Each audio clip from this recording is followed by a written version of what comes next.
Je vous salue mesdames et messieurs, de partout vous écoutez la radio Oasis Congo FM TV, voici notre édition du journal.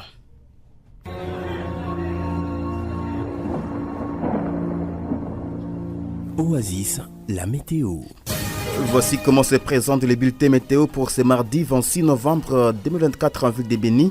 Levé du soleil 5h44 et se coucher 17h52. La température maximale sera ressentie à 26 degrés, la minimale à 18 degrés Celsius. Le vent courra à 15 km par heure l'avant-midi à direction nord-ouest et à la même vite à 15 km par heure l'après-midi à direction sud. Ces jours, le ciel sera nuageux accompagné des orages et d'averses. La météo prévoit un risque de pluie variant entre 55 et 70%. Prenez donc vos précautions. Au sommaire, lancement ce lundi 25 novembre de la campagne de 16 jours d'activisme contre les violences faites aux femmes et aux filles. En vue de bénir le service genre, famille et à fond appelle à l'évaluation des progrès réalisés dans cette lutte. Ensuite, un mort et 2 blessés, c'est le bilan d'une altercation survenue après une manifestation culturelle en commune de Manguine à la commune de Boulongo, la soirée de dimanche 24 novembre. Cette situation a été à la base d'une vive tension le matin de ce lundi dans cette municipalité. Et enfin, au moins 47 détenus de la prison centrale de Mambasa de la province de l'Ituri sont morts depuis janvier 2024. Ce nombre a été révélé à la presse par la société civile locale après un cas de décès survenu ce lundi matin. Bienvenue au détail. Jeune, ton avenir est plein d'espoir. Mais une seconde de plaisir sexuel peut le gâcher à jamais. Sois sage. Roger Mutukalo à la prise des sons et la mise en onde, Jires Kassongo au micro. À l'occasion du 30e anniversaire de la déclaration des droits, de la déclaration du programme d'action de Beijing, le thème choisi cette année pour la campagne de 16 jours d'activisme contre les violences faites aux femmes et aux filles est s'unir pour mettre fin à la violence à l'égard des femmes. Cette campagne se déroule du 25 novembre au 10 décembre 2024 à Béni. Le lancement de cette campagne a eu lieu dans la salle des Sœurs Orantes à Cité, c'est lundi même pour Madame Rit Sabouni, responsable du service genre, famille et enfants. C'est une occasion pour toutes les parties prenantes d'évaluer les progrès réalisés dans cette lutte. On l'écoute. Encore à cette date décembre, donc du 25 novembre au 10 décembre, il y a une campagne dénommée campagne de 16 jours, c'est-à-dire tous comme acteurs, donc le gouvernement et les acteurs humanitaires, nous avons des actions que nous menons par rapport à la lutte contre ces différentes violences. Et spécifiquement pour cette année, nous tendons vers 30 ans de la déclaration de Beijing. Comme vous le savez, c'est une déclaration qui est le soubassement presque de différentes lois, surtout pour nous, la RDC. C'est pourquoi, pour cette année, la spécificité qui est là, c'est une façon de s'évaluer, que ce soit au niveau gouvernemental, mais aussi au gouvernement humanitaire, par rapport aux engagements qu'on s'était donnés, les engagements qu'on s'était fixés pour ce qui est de la lutte contre ces différentes violences faites à l'égard de la femme et de la jeune fille. Cette situation n'est pas seulement une situation congolaise, mais c'est une situation mondiale, c'est-à-dire les différentes violences se commettent au niveau mondial. Et c'est pourquoi cette campagne, c'est une campagne internationale qui s'effectue au niveau de tous les pays possibles du monde pour voir comment chaque État s'est. De ce côté, l'ambassadeur de la masculinité positive, Joël Kavouya, souligne qu'il est essentiel de comprendre la femme, non seulement pour sa féminité, mais aussi pour la valeur qu'elle apporte à la communauté. Il est au micro de Djouri Mireille. Des luttes où les hommes et les femmes acceptent de militer pour un changement, non seulement un changement dans la communauté, mais un changement mental. Sans pour autant victimiser les hommes, je commencerai par les femmes alors. Les femmes devraient comprendre que les hommes ne sont pas leurs ennemis. Les femmes devraient comprendre que les hommes ne sont pas leurs adversaires. Mais à l'occurrence, les hommes sont le partenaire. On ne parlera pas de la planète 50-50 sans hommes. On ne parlera pas de la planète 50-50 sans femmes. Pour vouloir dire que la femme devra aussi comprendre que quand on parle de l'émancipation, c'est pas la belle forme de sein ou la belle forme de derrière, mais l'apport de cette femme à changer quelque chose dans la communauté. Pour dire, si c'est la stigmatisation, la femme devra comprendre qu'elle devra être compétente comme un homme qui est compétent. Cette compétitivité a envie de changer la mentalité communautaire, alors ça sera la grande appel dans ces 16 jours d'activisme. Qu'est-ce qu'on attend maintenant de nous les hommes, où nous les hommes devrons comprendre que les us et coutumes ont favorisé la marginalisation de femmes, de nos jeunes filles. Nous devons comprendre qu'il est maintenant temps de comprendre la femme selon non seulement sa fait. Toujours en ville de Béni, des cas de violences sexuelles sont actuellement signalés dans des sites de ramassage des sauterelles. Face à cette situation alarmante, des associations féminines ont mené une enquête pour inciter les autorités à renforcer la sécurité autour de ces sites. Elles appellent également les parents à intensifier la surveillance de leurs enfants afin qu'ils ne négligent pas leurs études. Julie Nkuna, présidente de l'Association des femmes congolaises pour le développement, est dans ses propos recueillis par Djuria Mireille. Oui, effectivement, nous interpellons nos autorités parce que nous avons fait une étude au site des récoltes des sauterelles. Nous avons trouvé que les enfants, les jeunes, les adolescentes et les adolescents en ont profité pour se rencontrer et il y a d'autres adultes qui cherchent à abuser des jeunes filles. Alors nous sollicitons nos autorités sécuritaires, nos autorités administratives de prendre et de renforcer la sécurité autour des sites des récoltes des sauterelles et nous implorons aux parents de surveiller, de renforcer la surveillance des enfants parce que en ces jours des 16 jours, aujourd'hui nous lançons les 16 jours d'activisme de lutte contre les violences basées sur les genres. Il ne faut pas qu'il y ait des grossesses indésirables. Il ne faut pas que les jeunes filles, à cause des sauterelles, qu'elles abandonnent les études. Oui, effectivement, nous commençons par interpeller les autorités dont la responsabilité est de rassurer la sécurité des biens. Nous avons un bien naturel qui vient de Dieu, c'est les sauterelles. Et ils perçoivent des taxes, ils doivent aussi sécuriser ces endroits-là. Et aussi, nous continuons la sensibilisation comme organisation féminine chargée de l'éducation. Nous continuons la sensibilisation envers les parents, envers même les jeunes là qui cherchent à faire l'entrepreneuriat en cherchant les sauterelles, un bien qui vient de la nature. Et alors, si la lutte contre les VBG continue à être l'inclusion ou faciliter à toutes les personnes de jouir des biens de la nature, il ne faut pas que ce soit un danger. Voilà. Un appel à la mobilisation a été lancé ce lundi pour soutenir une initiative de collecte de vivres et non-vivres destinée à rendre visite aux prisonniers dans plusieurs établissements pénitentiaires à Béni prévus pour le 25 décembre prochain. Cette initiative est présentée ici par Joseph Sabouni. Il est responsable de la société civile à la commune de Moulekera. Il souligne que tous les bureaux des quartiers sont à la disposition pour recevoir les dons. Joseph Sabouni exhorte également toutes les autorités à se joindre à cet effort pour garantir le succès de cette action. Écoutez Joseph Sabouni dans cet extrait sonore.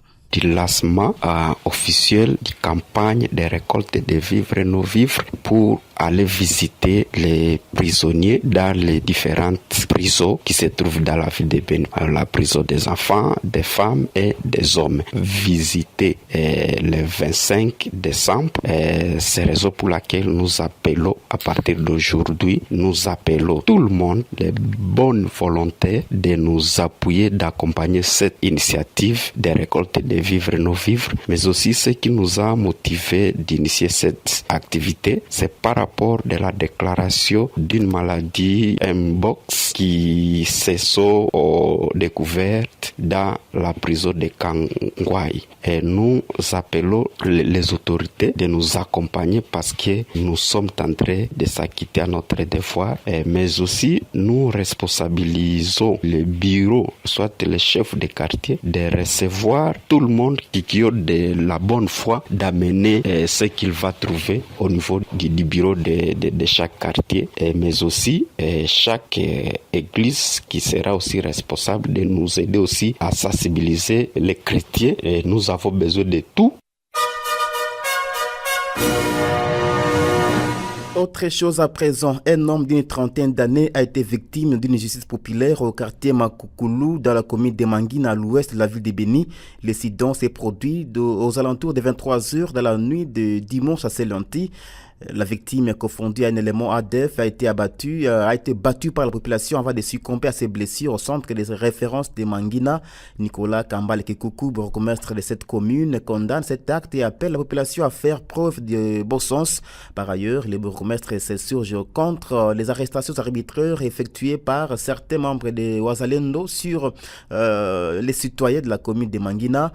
L'autorité municipale exhorte la population et les forces de sécurité à respecter strictement les lois en vigueur. On l'écoute au micro de Monamo Lokambula. Un homme d'environ 35 à 40 ans, léché par la population. La police a essayé de vouloir sauver la personne, mais elle est décédée avant même de recevoir les premiers soins. Et son corps, encore non identifié, reste à la morgue au centre de santé de Mangina. Nous condamnons ça. C'est une pratique prohibée. On ne peut pas seulement voir quelqu'un et commencer à vous apprendre à celui-ci arriver à les tuer. Il y a des Wazalendo qui sont venus arrêter quelqu'un pour quelle fin, je ne sais pas encore, mais c'est l'occasion de dire que notre pays est organisé, notre pays est géré par des lois. Nous connaissons comment on peut arrêter quelqu'un. Et si tout le monde va se donner les luxes d'arrêter les personnes, nous allons seulement regretter. Je voudrais que cela cesse. Notre président de la République a ouvert ses mains. Il a demandé qu'on ait des compatriotes qui peuvent aider le pays. Si quelqu'un se reconnaît comme Muzalendo, il doit respecter les outils de l'État. Il doit savoir qu'il y a une police. Il doit savoir qu'il y a l'armée. Quand quelqu'un ne respecte pas la loi, on appelle civique. Chacun doit savoir, on me reconnaît dans quoi. Et c'est ce qu'il faut faire. Respectons notre population, respectons nos outils de sécurité pour que la population reste dans la quiétude. Entre-temps, un élément FARDC a perdu la vie et 2 civils ont été blessés dimanche soir au quartier Mela de la commune de Boulongo, secteur de Rwenzori, c'est un territoire de Béni. Les événements se sont déroulés lors d'une altercation entre les jeunes après une manifestation culturelle à la salle Vaumawa 2. Cette situation a suscité une vive tension dans la municipalité le matin de Selanti. En réponse, le bourgmestre de Boulongo, Jean-Paul Kaindo Katembo, a exprimé son désarroi et a pris des mesures pour apaiser les tensions. Il a également appelé les habitants à reprendre leurs activités normalement tout en les rassurant sur la mise en place des mesures pour rétablir l'ordre. On l'écoute. Hier dimanche, vers 18h30, il y a eu crépitement de balles que nous tous, on n'a pas si maîtrisé de quoi il s'agirait. D'après les enquêtes, on vient constater que c'est un dégât humain qui venait de se manifester et militaire, léché par les compatriotes. Une incompréhension, manifestation culturelle, un garçon a été fusillé à ses côtes. Un autre a été clenché sur le bras gauche. Celui-là, sa situation n'est pas grave. Nous n'allons pas autoriser quelconque activité de nature à regrouper un peuple. Il y a des situations intolérables, les liés de consommation de boissons.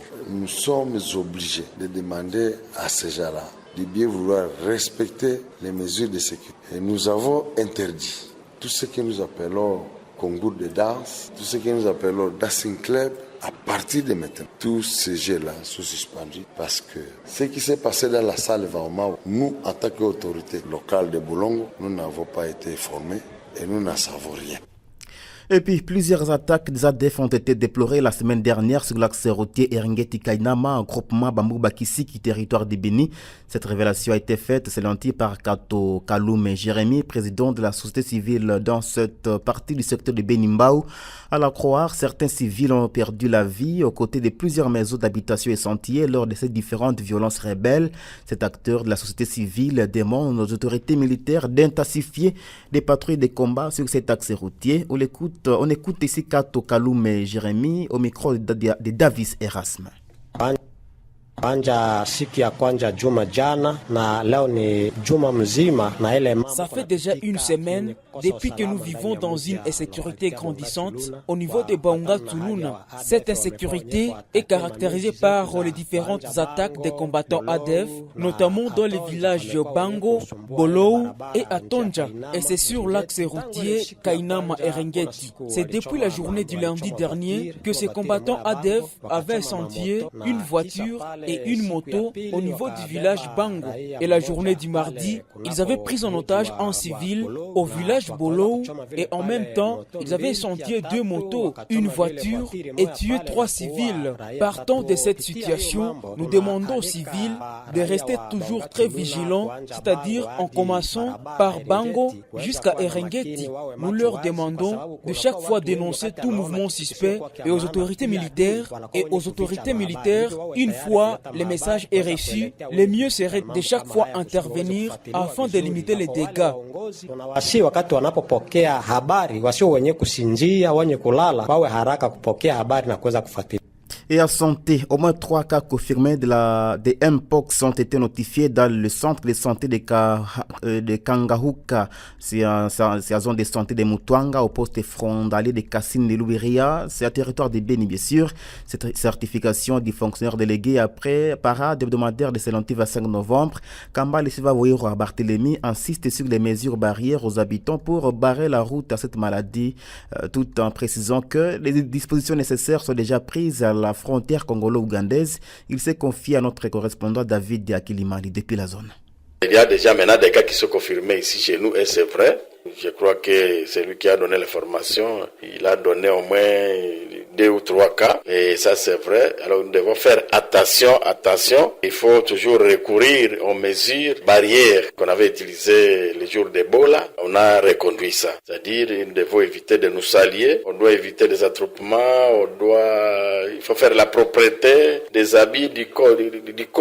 En tout cas, c'est ce que nous devons faire. À la frontière aussi, je crois qu'on a déjà placé des installations sanitaires là-bas.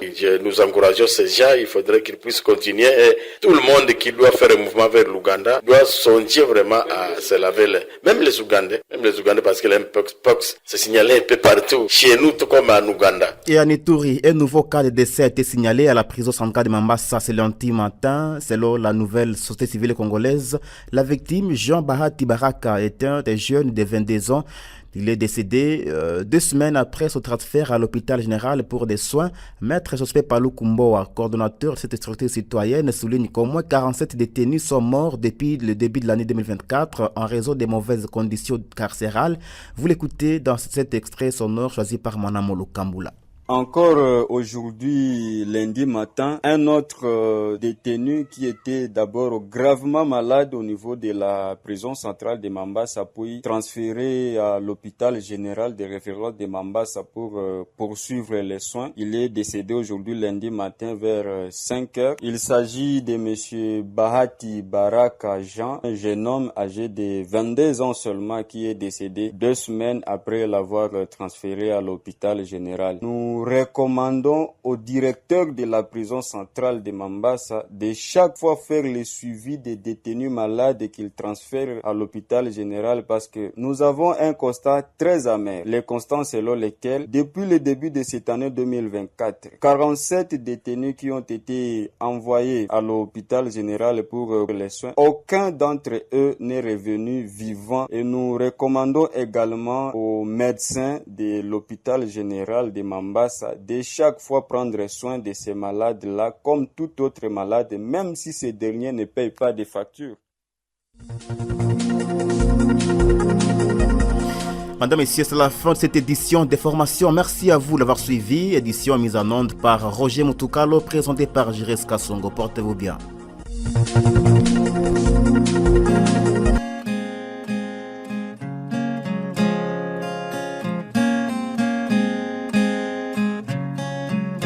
Trois morts, dont 2 la nuit et 1 la journée, dans la même cité. Ça se passe au royaume de là-bas.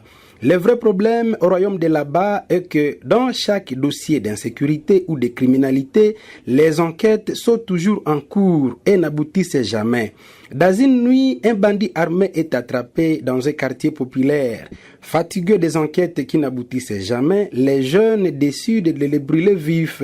Ces bandits venaient d'assassiner une femme dans le même quartier. Au petit matin, les enquêtes sont ouvertes, mais cette fois-ci en double vitesse. Les ministères publics lancent ces enquêtes, généralement des enquêtes par formalité et sans issue. Les jeunes du quartier lancent aussi leurs enquêtes avec tout le sérieux et détermination. Ils arrivent à dénicher un jeune homme voleur de carrière expérimenté dans les vols et fils d'une personnalité bien connue du coin. Vu qu'il a été arrêté plus d'une fois, attendu que la prison n'a rien changé en lui, considérant qu'il a bénéficié de la grâce royale pour quitter la prison, les jurys populaires du quartier décida de les brûler vifs en plein jour, ce qui a fait 3 morts à moins de 24 heures dans un même quartier au vu et au su des services de sécurité. Les voleurs brûlés en plein jour a avoué être en collaboration avec un chef local. Ce dernier s'était déjà retiré pour échapper à la sentence du jury. Le vrai d'ailleurs, car au royaume de là-bas, la peine capitale n'est pas d'application dans les cours et tribunaux du pays. Des grands criminels finissent par quitter la prison étant donné leur peine de mort ne sont jamais exécutés. Les jeunes gens voulant appliquer les codes pénals à déphasage, d'ailleurs avec les réalités locales, se constituent en jury circonstanciel pour appliquer la peine capitale. Le pèlerin, l'essai et le rappel pour toujours. Là où la loi est muette, la rue crée des pistes de solutions adaptées au contexte local. Au royaume de là-bas, lorsque l'on tue un criminel dans un quartier, on passe quelques semaines d'accalmie. Comme qui dirait, la justice populaire fonctionne mieux que les fameuses enquêtes interminables. Merci d'avoir écouté ce journal. Vous pouvez le réécouter en visitant notre site internet www.radiooasis.cd. Jeune, ton avenir est plein d'espoir. Mais une seconde de plaisir sexuel peut le gâcher à jamais. Sois sage.